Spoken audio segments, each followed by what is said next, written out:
Good evening, I'm Danielle Pelcher, and this is Biography. This week, we will be profiling Marianne Spring, aka Grandma Chum, otherwise known as my grandmother. During the next 10 minutes or so, we will be revealing her life to you.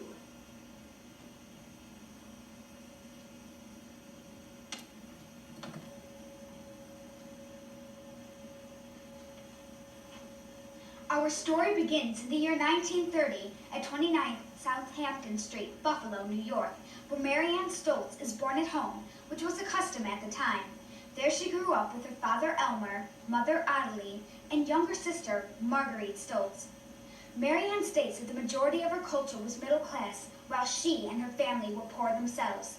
It was the Great Depression, a horrible time period to grow up in, yet Marianne found ways to pass the crisis by, which included listening to the radio, specifically The Shadow and Inner Sanctum, which were mysteries, watching movies, reading the Nancy Drew series, rearranging her room, and playing with the boys because of their rough and interesting games. In grammar school, Marianne had a Mass for the Dead. Classes included geography, math, English, and history, which she enjoyed the most, along with performing skits and plays because she dreamed of being a star like actress Alice Faye. Alice, Marianne claims, was a role model, along with her Grandma Mary and Aunt Peg, because Alice was talented, pretty, and always had a happy ending to her problems, which Marianne had a lot of, especially at the age of 11 when the Japanese bombed Pearl Harbor on December 7, 1941. Yet there was another conflict and a personal concern for Marianne, her father's alcohol addiction, which made her, though she loved him, also fear him. Perhaps this is what led to her parents' divorce when she was 14. It was certainly not a common thing and had a great impact on her.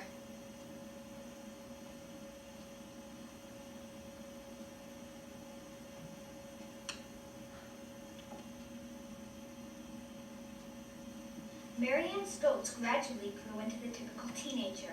In fact, her mother called her moody, that there was a lot going on in the world at this time that could very well have aroused this change in feelings. The post-war, demand for housing from servicemen, and the Cold War.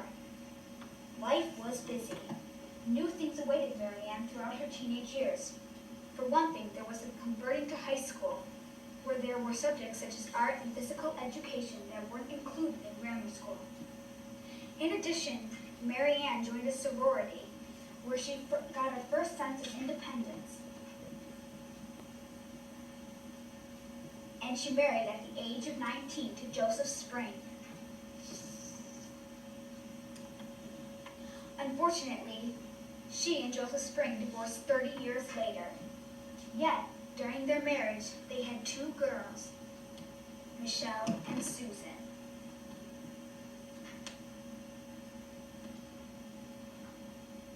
Her goal at this point was to raise her girls to be happy, successful people, which she now feels she has. As Marianne grew older, she took on many jobs, which included cleaning houses, becoming a soda fountain waitress, a mortgage and real estate worker, a teacher's aide, a dental assistant, and a secretary. With all these occupations and more, she says that life was more about getting things done rather than enjoying it. That's what made retirement the highlight of her adulthood. Now that she has retired, her hobbies include bargain hunting, playing pinochle, decorating, traveling, gardening, and spending time with her grandchildren.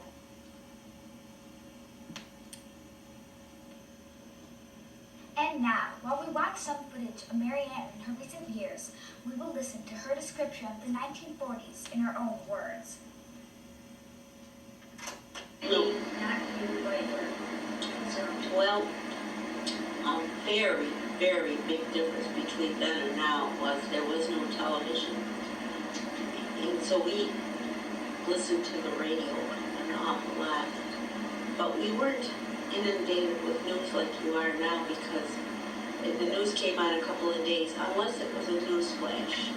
Like I very, very, very vividly remember when the Japanese attacked Pearl Harbor on December 7th, 1941. I was 11 and a half years old. father explained to me that we were at war. War was declared the next day. And that was a very, very important day in the lives of Americans because for the next 4 years, everything was geared to winning the war. It was a tremendous change. Almost all the young men disappeared off the streets who were into the service. The women went into factories for the first time and made war materials, airplanes, ships, anything needed for the war. Everybody mobilized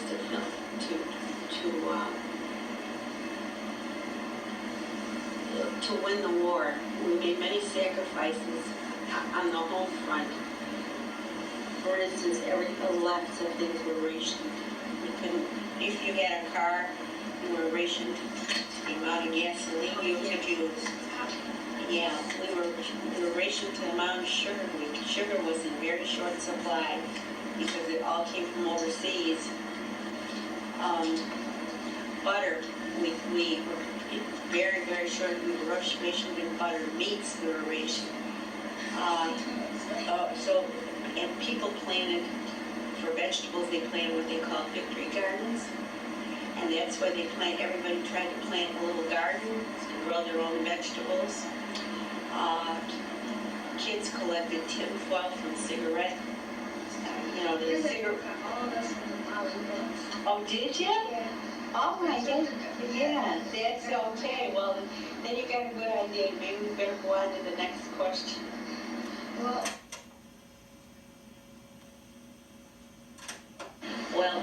my own particular world was, my music was going to the movies.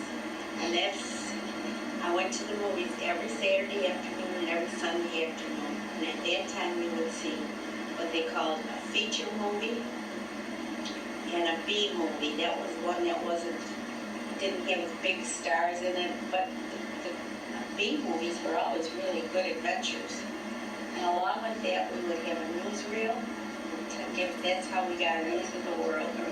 And we'd have always a cartoon and then previews of the coming attractions.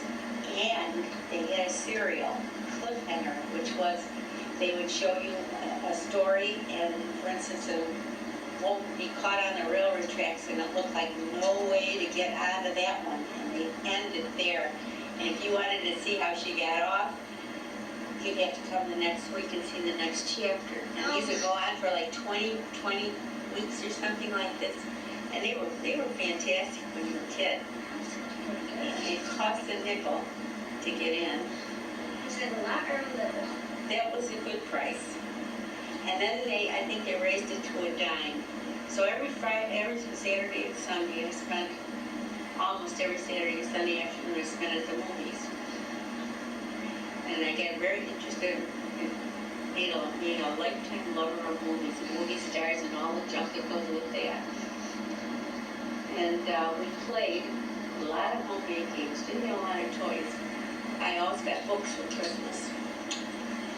And we made a lot of our own toys. We'd get a game like Parcheesi or Monopoly, but my cousins and I would play pinochle.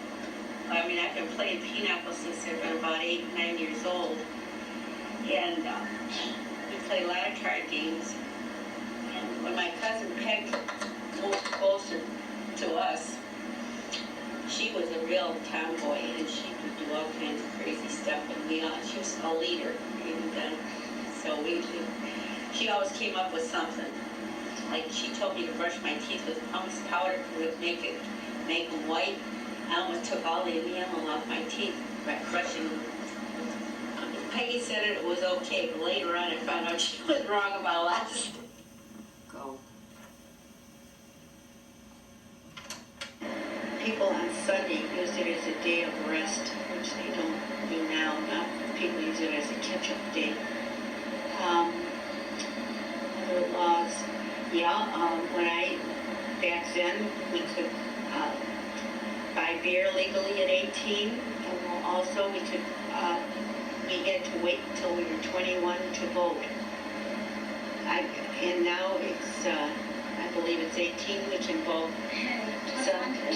And there, women back then were not given equal rights under the law. You couldn't open your own charge account or something. You had to do it under your husband's name, so it was a lot different then. One life, one person, one era, and the saga continues. From Danielle Pelcher, this has been Biography. Good night.